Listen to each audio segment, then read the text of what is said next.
এই মুহূৰ্তত আমি আহি উপস্থিত হৈছোঁ খাৰঘুলিৰ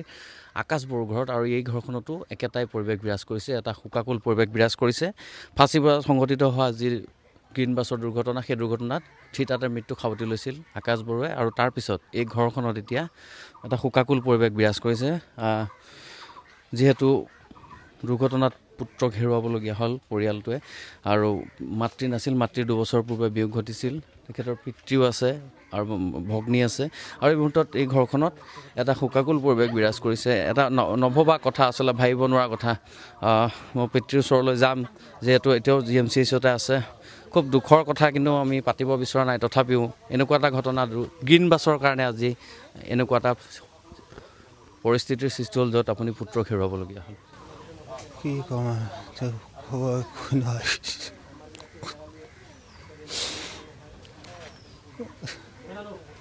গ্ৰীণ বাছৰ চালকে আচলতে কাৰো কথাই নামানে যেনেকৈ মন যায় তেনেকৈ আৰক্ষীয়েও নিজৰ কোনো ধৰণৰ ব্যৱস্থা নলয়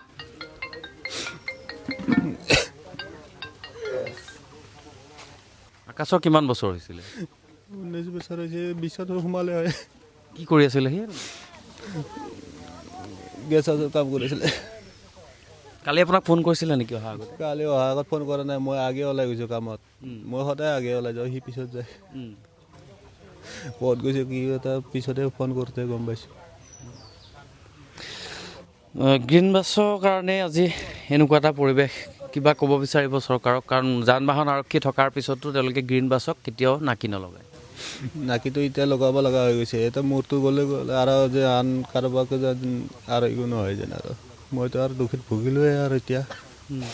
যে ছোৱালী নাথাকিলে ন মই কিবা কৰাতে আছিলোঁ আপোনাৰ এগৰাকী কন্যা আছে গতিকে আপোনাৰ দায়িত্ব আছে আপুনি ভাগি পৰিব নালাগে এটা অনাকাংক্ষিত ঘটনা এক্সিডেণ্ট কেতিয়াও কৰোঁ বুলি কোনো নকৰে গতিকে আপুনি ভাগি পৰাৰ কোনো প্ৰয়োজন নাই আপুনি ছোৱালীজনী চাব লাগিব সেইটোৱে এনেকুৱাই হৈছে কি কৰি এতিয়া কি কৰোঁ কি নকৰোঁ হৈছে তো যথেষ্ট শোকত ভাগি পৰিছে এই যি পৰিৱেশ আচলতে এই পৰিৱেশ খুব দুখ লগা যে এগৰাকী কন্যা আছে তেওঁৰ আৰু কন্যাগৰাকীক তেওঁ চাব লাগিব কিন্তু কন্যাগৰাকীৰ আৰু পুত্ৰ আছিলে পুত্ৰ হাৰা হ'ল কিছুদিন পূৰ্বে অৰ্থাৎ 2 বছৰ পূৰ্বে তেওঁৰ মাতৃৰ বিয়োগ ঘটিছিল পত্নীৰ বিয়োগ ঘটিছিলে আকাশৰ মাতৃৰ বিয়োগ ঘটিছিল আৰু তাৰপিছত আকৌ এটা তৃতীয়টো ঘটনা সংঘটিত হ'ল এখন ঘৰত গতিকে গ্ৰীণ বাছৰ যিটো দৌৰাত্ম্য আৰু গ্ৰীণ বাছৰ এনেধৰণৰ দৌৰাত্ম্যৰ কাৰণে আচলতে দুটাকৈ পৰিয়ালে নিথৰুৱা হ'বলগীয়া হ'ল পুত্ৰক হেৰুৱাবলগীয়া হ'ল কোনোবাই ভাতৃক হেৰুৱাবলগীয়া হ'ল এই বিষয়টো যাতে চৰকাৰে অকণ গুৰুত্ব দিয়ে কাৰণ এনেধৰণে বহু পৰিয়াল দুৰ্ভগীয়া হ'বলৈ আগবাঢ়িছে কাৰণ গ্ৰীণ বাছৰ চালকৰ যি দৌৰাত্ম্য আছে সেয়া ৰোধ কৰাত কিন্তু যান বাহন আৰক্ষী আৰু পৰিবহণ বিভাগৰ বিষয়াসকল সদায় তেওঁলোক নিষ্কৰ্মা হৈ থকা দেখিবলৈ পোৱা গৈছে আৰু তেওঁলোকে যিমানেই কঠোৰ আইন নানক কিয় গ্ৰীণ বাছক নাকি লগোৱাত কি কাৰণে কি ৰহস্যজনক কাৰণত তেওঁলোকে নীৰৱ হৈ আছে সেয়া কিন্তু সকলোৱে উত্তৰ বিচাৰিছে